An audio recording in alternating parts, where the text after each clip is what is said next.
Good morning, good afternoon, good evening, wherever and what time you're watching this at. My name is Trojan. We're going to be going over a plus 15 Dawnbreaker, just from a tank point of view.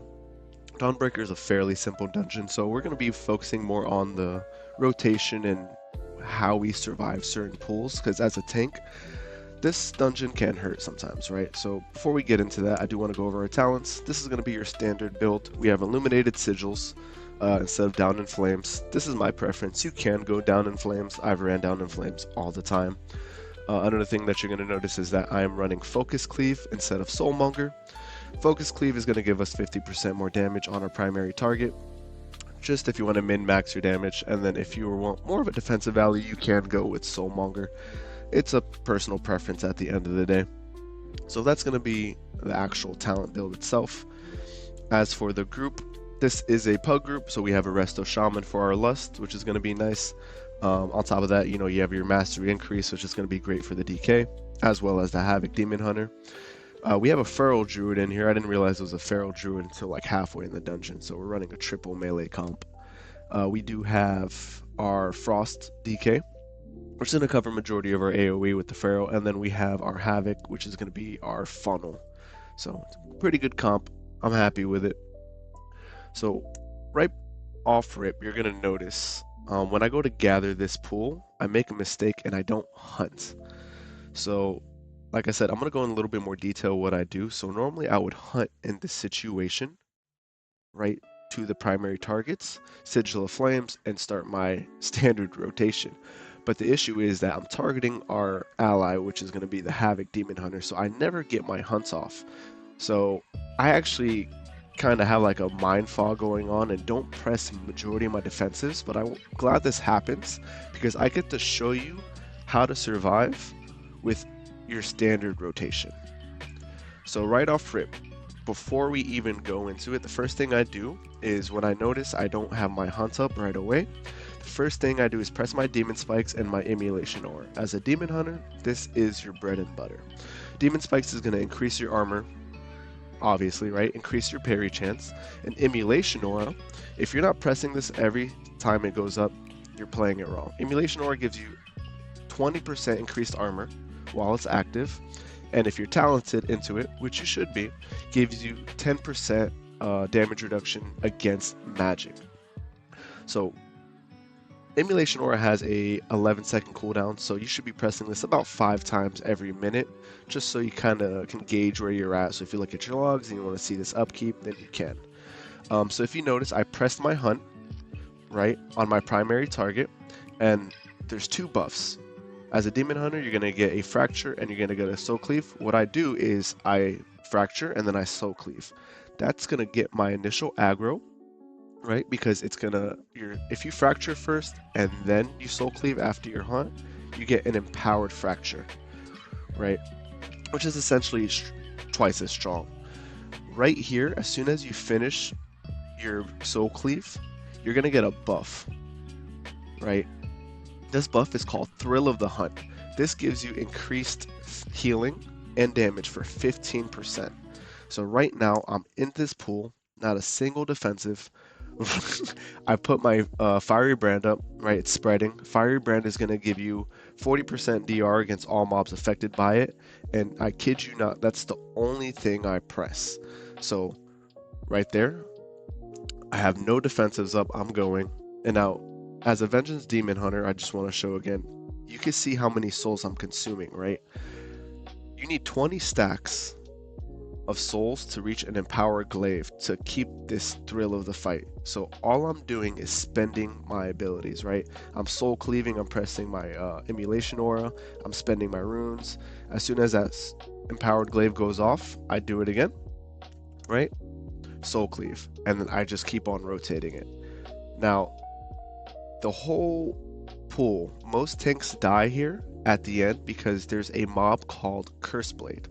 So Curse Blades, what they do is they actually have a ability that overlaps, and what that does is the more you get attacked, right, by them, particularly up in autos, their attack and damage increases by 5%. So their damage is increased by 5% and their attack speed is increased by 5%. So you really want to roll all your defensives on at the end of the pool, just so you have a heads up. So you see I'm getting chunked. Most tanks are going to be taking a lot of damage. I'm getting chunked, I'm getting smacked, but I'm just keeping my rotation up, and that's keeping me alive. And all I did was a simple demon hunter of spending and keeping up my DPS rotation. So right here we have a new mob. This is going to be the Nightfall Commander. This is who you want to target, right? And I'll explain why. But right here you have your caster, and then you have another Curse Blade. So we're going to go into it. I'm going to kick him. I'm going to wait a second, right? You have to wait for the mobs to come down. If you pull them too early, you might aggro the side mobs, and they're never going to get into combat. That's not going to be good. We lust on this pool. So if you notice, I'm targeting the commander, and I never take him off my focus, right? I never switch to any other target.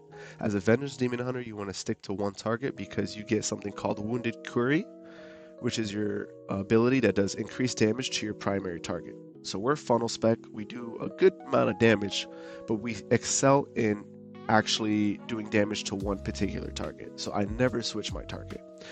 Now, if you notice, he does an ability called Tainted Slash. What that does is it applies a bleed to you for about 8 seconds. So for about 8 seconds, you're about to get smacked. So on top of the Curse Blades, right, getting their damage increase by 5% and attack speed by 5%, you're getting this bleed applied to you, and you really want to focus on it.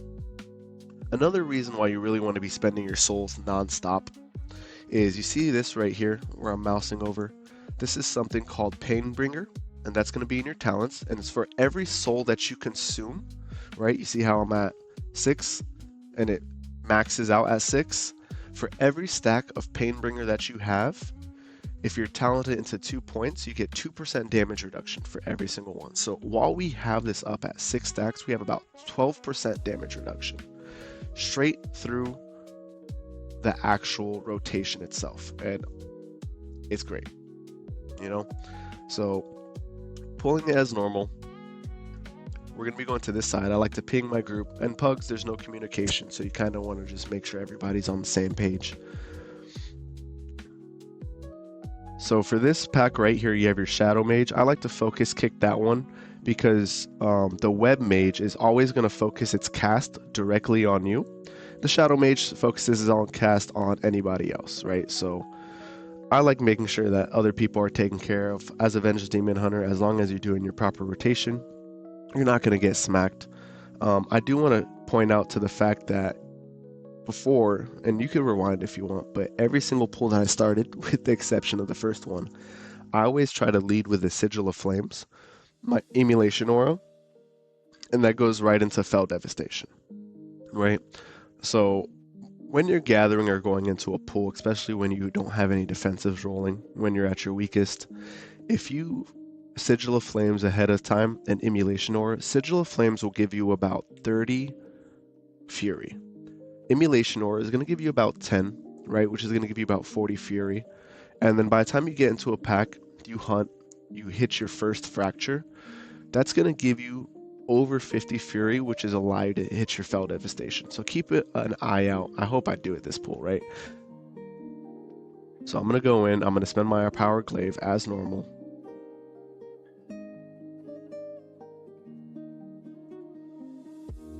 I didn't even do it this way. Oh man. So yeah, I'm all over the place, but I'm doing my simple rotation, which is crazy though, because it just goes to show you, as long as you can do your simple rotation, you're gonna live. So I'm going about it. You have a commander in this pool, you have a web bolt. So as long as you're kicking your web bolt, you're fighting through your Tainted Slash, you should keep a defensive rolling in that particular situation. Your main defensives is going to be your Fell Devastation, it's going to be your Fiery Brand, it's going to be your Emulation Aura. Sigil of Flames, great, works very well when it comes to larger pools, right? As you see, I'm getting chunked. You can always use a potion during this time as well. Usually it's a good reminder to let your healers know that, hey, I'm going to be needing defenses if you're not confident in your ability, right, during your Tainted Slash, or if you're in a group with communications. As a Vengeance Demon Hunter or Blood Death Knight, those two classes in particular, you're never really going to need any sort of external healing. Everything's usually on you. So now we're going to go into Speaker Shadowcrown. So this boss obviously has its main mechanics, right? It's going to do its Obsidian Beam, right? Which actually has a Shadow Tank Buster. So you should have a defensive rolling at all times. So what I do here is I put my Fiery Brand. So some people think they need to put Fell Devastation right off rip, right? Or what they have to do is put Metamorphosis.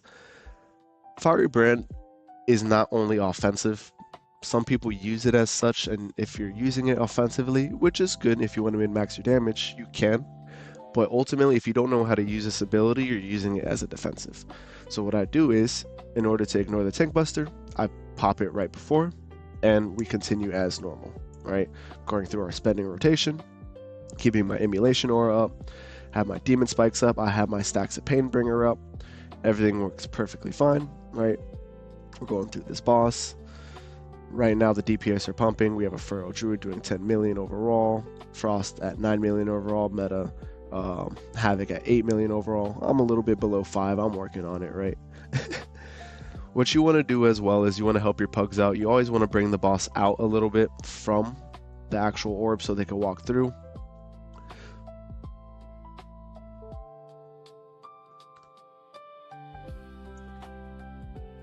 Going through our rotation, I'm going to pull them out. The Druid roars, so we're all out of there. Now that we're pre-positioned, we're all set to go. We could just go ham on the boss. We're going to kick a Shadow Bolt. Me and the DK overlap. In this case, I pop my Metamorphosis, right? That's my defensive value. Now, if you don't know what Metamorphosis does, which you should, right? Gives you 40% increased health, right? And heals you for that amount. And increases your healing taken. So it's really works hand in hand with your playstyle. Every time you consume a soul, you're going to be healing yourself. So if you have your Thrill of the Fight up, which is going to be your 15% healing and damage increase, you have your Painbringer, which is your 12% damage reduction for 6 stacks. Your Metamorphosis, you're practically like unkillable, I guess you could say. And this is on a 15. Really haven't had any close calls. Now for this boss, she kind of cast her Obsidian Beam fairly quickly after she does her Burning Shadows. Like, see? Like, I try to pull her out. I'm not even trying to DPS her, and she does it inside the actual circle, which is kind of annoying. I did pop my Fiery Brand on before, so I had that damage reduction going into that Obsidian Beam. We're going to play this as normal. Eventually she's going to die, right? In terms of route, everything is standard so far. I feel like routing is not such a big deal in Dawnbreaker. It's such a hold W. You know, you're going from first boss to mini boss to mini boss to mini boss to second boss and to the ship again. So Dawnbreaker is such an easy dungeon. A lot of people hate it. I personally enjoy it. So there again, she's gonna do her Collapsing Knight. We're gonna try to pull her out ASAP. I kind of take some of a hit. I pop a health potion. She does right into a beam. A little sketchy. And the only reason why it's such a pain in this particular instance, which I'm glad you get to see, because, you know, coordinated groups, you never see things like this, but it's a triple melee comp. Like, this boss is a nightmare when you don't have any range baiting out those puddles. I try to move out as early. I run my Fiery Brand. And she should be dead by the time she posts her next Obsidian Beam.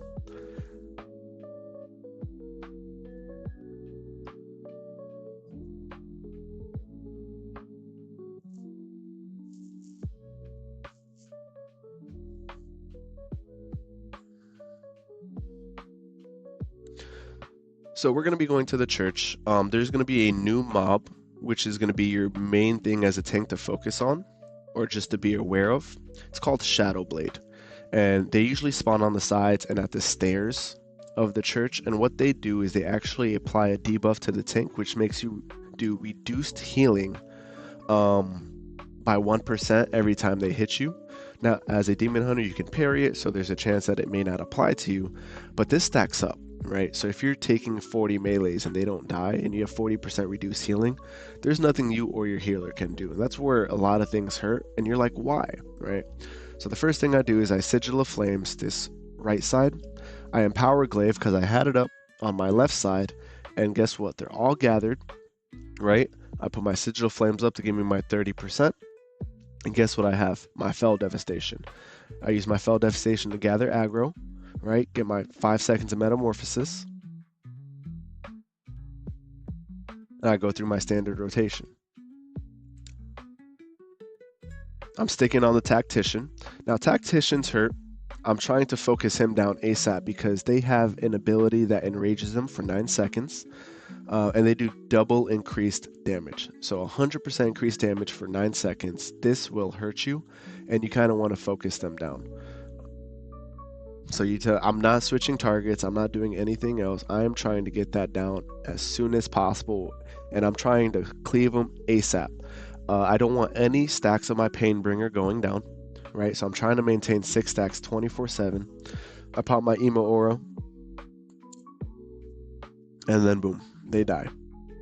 Now for this one, I feel like the best way to go about it is you can either bring them out or you can either pull them in. So what I like to do is I like to get the first kick so I can get that cast moving. I'm going to throw my Empowered Glaive, so I have my Fracture and my Empowered Soul Cleave up for mini boss, right? I taunt so I can bring them to the corner. I do my Sigil of Flames, and now I have my Thrill of the Fight rolling up, and now you just treat it as normal. You're going to focus the mini boss, right? Because that's where you shine. You have your Wounded Quarry, and everything else that you're going to cleave off of. Now, as for defensives, you're going to use your basics. You're using your Fel Devastation. You're going to be using your, your Fiery Brand. You're going to be using your Metamorphosis. There's no reason why you should be using any of these abilities outside of Tank Busters or offensive value. Now, if you're at lower keys, right, you're doing your weekly keys, you're doing 10s, yeah, you could use it. Fiery Brand does increase 40% fire damage to any target affected by it, but ultimately its value is in the damage reduction. Sorry, cat jumped on my lap. I had to pet him a bit. He's a good boy. As you can see, the druid goes, where are we going next? He goes, are we going orb? And I say yes, lust. So where you decide to go next really depends on you. You have to track your teammates' cooldowns. And he jumped on my lap again. We have to track our team's cooldowns. So if you have cooldowns and you have lust up, we're going to opt for the lust boss because that one is very hard on your healer, right? As a tank, you're going to survive that very easily, but you want to make sure your group survives as well, right? It's also part of the tank's job. So since we have lust up, we have cooldowns up, we're going to go straight into this pool. Now this one, if you see right here, we have a Shadowcaster, we have a Tactician, we have the mini boss, right? So you're either going to focus the Tactician or you're going to focus the mini boss. I opt to focus for the mini boss if I'm not mistaken, just because he has a higher health pool. I'm going to use my Empowered Glaive, my Sigil Flames, right? Boom, right into my Fel Devastation. Gives me my 5 seconds of Metamorphosis, and I'm going straight into my rotation, right? I have my Thrill of the Fight up, my Empowered Cleave, my Painbringer, right? Everything is rolling up quite well. And it sounds like a very redundant process, right? I'm repeating myself quite often. Oh, Soul Cleave, Thrill of the Fight. Yeah, that's Vengeance Demon Hunter. That's Blood Death Knight. For things like, Prot Paladin, Prot Warrior, all you have to really do is dump your stuff into Shield Block, ignore Pain. As long as you're doing your offensive rotation, right, as a class that really heals yourself, you're gonna stay alive. The healer dies at this point. He gets reincarnated. Not really our fault, right? We're doing quite fine. We haven't really been in any issue. So we're just gonna do this as normal. Now what you can do is you can go straight to the third mini boss, but we're not going to do that. The reason why is because we just use all of our cooldowns. We just use lust. Our healer died, so we kind of want to give our group a breather, right? We're going to go finish off some coal, get our percentage, and I like to normally go to one of the platforms that is by the first mini boss. I found this efficient in most of my routing. So I ping my group letting them know you could lose seconds having them be lost. So here, what you do have is you have 2 Tacticians. This right here is a sleeper pool for a lot of tanks. because you have two tacticians that are going to enrage at the same time, right? So they're going to hit about 100% increased damage, and you're going to be getting smacked at any given point. So you really want to save your defensives up and see exactly when they enrage. At this point, you're going to be using your Fell Devastation. You're going to be using your Metamorphosis, Fiery Brand. And honestly, if you notice, I opt for using my aggressive pot. So I have my increased secondary stats. I think it's worth it because when it comes to, yes, it's a small pack, right? But you have to realize that there's two tacticians in here. We just use our cooldowns. I like to play more on the safer side. I know my healer is going to have his cooldown on the next pool and the next pool after that. So I can afford to use my pot and try to get these tacticians down as possible. Now this pool really sucks. Now you have one tactician, right? So it's not a big deal.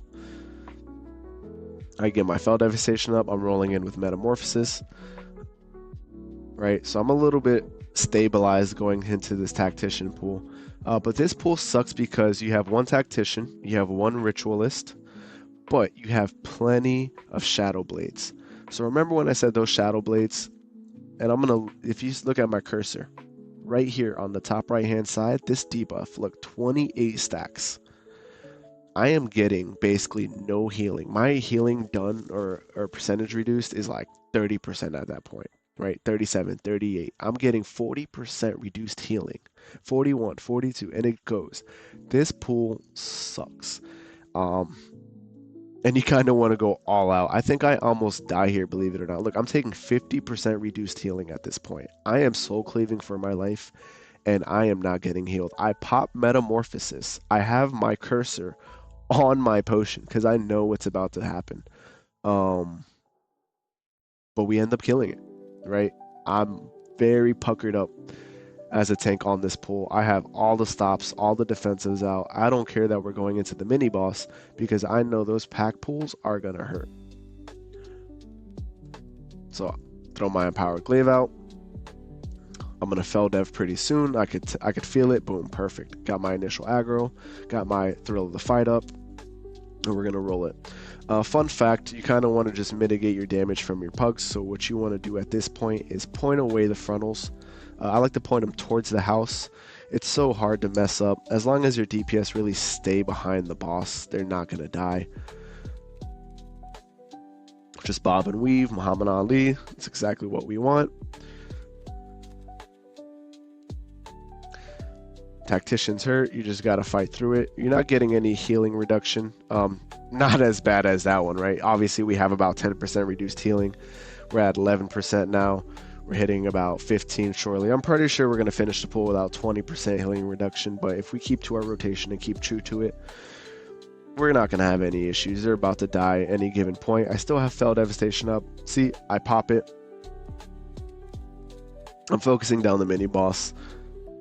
Shadow Walkers are dead. My debuff is falling off, and we're perfectly fine.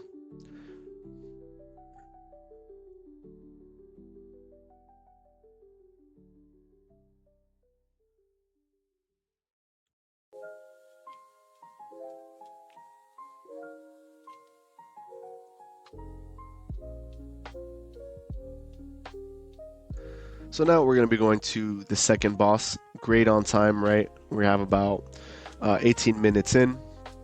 I Empowered Glaive it as normal. I'm going to go into my Thrill of the Fight buff, right? So got my 15% damage increase, 15% healing increase, and we're going to go into our standard rotation. Now, fun fact, well, in this case, you see me move backwards, by the way. I pop my defensives. In this case, it was Fell Devastation, and I leap right back. So what's nice is knockbacks don't mind or pay any attention to as a Vengeance Demon Hunter because you can just leap back, you can glide back. There's ways to get around it.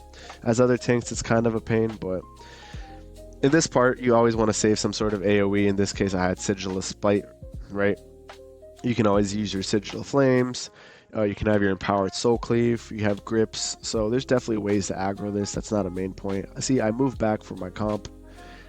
This time I had Fiery Brand up. So I'm just min-maxing my defensives by just rotating them one after another.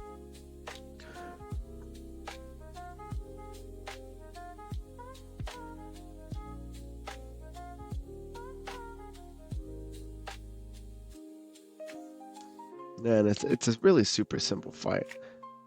My issue is that when people overlap their defensives, and that's when they die, right? So when you use 2 defensives at a time, when you use 3 defenses at a time, which you shouldn't, right? But what happens is people panic, and when you panic, it just never goes well, As a tank, if you die, you die. Everybody limit test, and that's how you're gonna get better, right? Look at all the great tanks, Kira, fucking Yoda, like anybody, right? They're gonna be good because they limit test. They're gonna be on the floor half the time on large pools. So there's no need to ever panic, because if you die, you can always queue again, right? This boss itself, I didn't really explain the mechanics. All you really have to worry about as a tank is the actual tank buster itself. But this dungeon is so simple, it's so repeated, so redundant. You're fighting 3 mini bosses that have the same abilities as the second boss. You should know all the mechanics, right?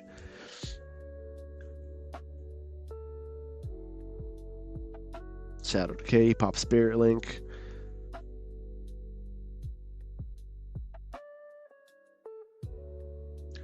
So I guess I'll give you a little bit more tips and tricks while we wait for this boss to die. You want to use Hunt on cooldown, right? The only time you don't want to use Hunt is when you already have an empowered glaive, because when you already have an empowered glaive and you use Hunt, you kind of just overwrite your empowered glaive, so you wasted the first one, which is basically 20 souls worth of your rotation, which is a good amount of time, man, right? You don't want to waste that. So you use Hunt on cooldown. If you have an empowered glaive already, then don't use it. Oh, he's back in my lap. What a good boy. Don't use it, right? And you want to go into your 90% of the time you're going to be going Fracture into Soul Cleave. The only time you're not going to be fracturing into Soul Cleave is when you're on a single target rotation. And if you Soul Cleave first into Fracture, what that does is you're going to do 21% increased damage compared to the 7% increased damage, as long as you have your force set. If you don't have your force set, then it's going to be your 14% increased damage. So this one, we kind of just want to save our ranged abilities. At this point, the dungeon's going to get cleared as long as we, do everything correct. I throw a glaive out. I use my Fell Devastation. Fell Devastation is going to be your main aggro generator. So as soon as they came in, I popped it off. Did my Empower Soul Cleave. Now I remember I was searching exactly what I had. I didn't have anything, so I Fell Bladed one of the targets. I'm trying to taunt one. I'm trying to focus one, actually, so I can get him down. I try to never leave my focus target, but if you have no AoE abilities, you really need to focus.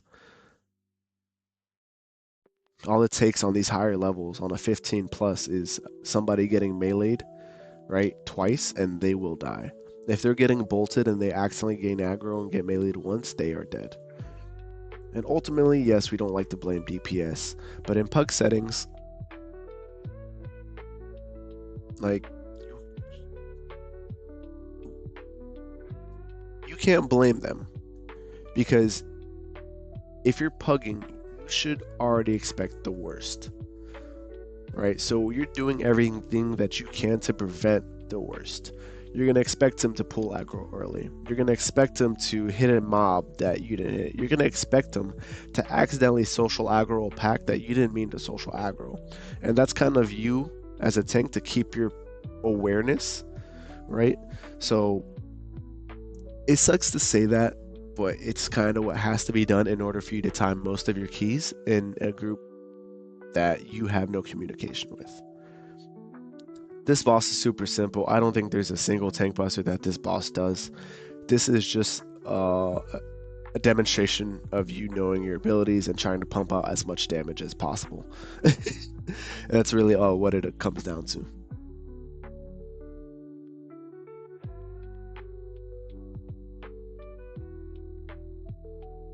So there he goes. He's escaping. We're going to mount up.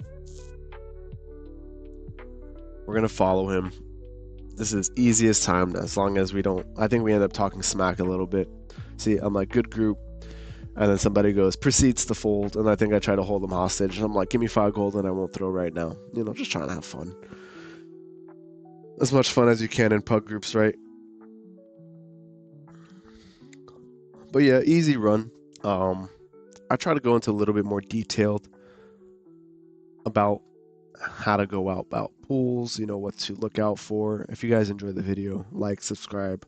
I did create a Discord that has routes, macros, talent guides. I'm trying to do one for all the tanks that I play, right? So I'm very proficient in Blood Death Knight. I'm very proficient in Vengeance Demon Hunter. Prot Warrior I'm pretty good at. I'm not the best, but I'm starting this season just because it's looking pretty good. Those are usually the 4 tanks that I'm really knowledgeable about in. So if you are interested, feel free to join. Like I said, if you did like the video, throw it a like. Outside of that, I mean, this boss is dead. This group is, you know, GG. We're about to time it. It may take us, what, a minute, maybe 2 minutes. We're going to time this dungeon with about 4 minutes left. I would say bare minimum. We're probably going to time it with 5 minutes left. We'll see. At this point, it's a race against time who can do the most DPS. I'm trying to focus on my rotation. I'm having fun.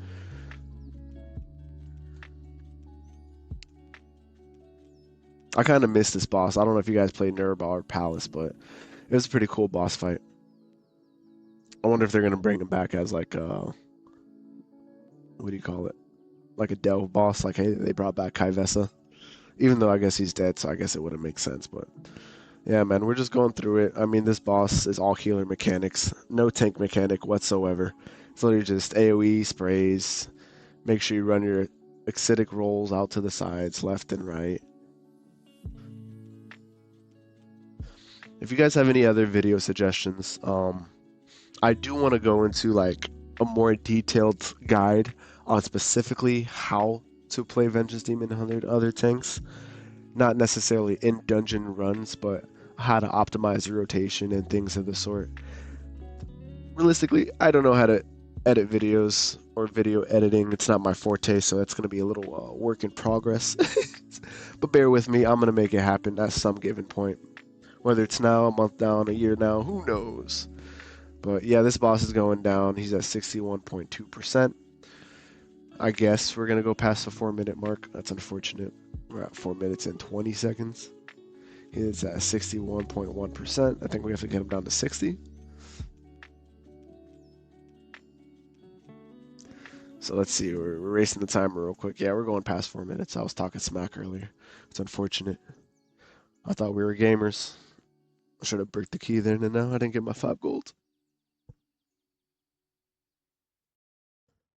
Alright, there's no way we go past 3 minutes and 40 seconds, though, right? Like, I completely forgot this video in general. Let's see how long it goes.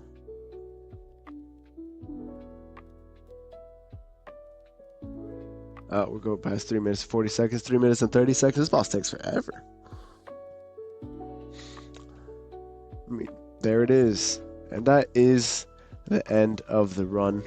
Appreciate you guys sticking around. If you guys have any questions, comments, things of the sort, let me know. Throw it down in the chat. I'll be happy to help you out. Or just message me on Discord and we could, you know, talk about it later.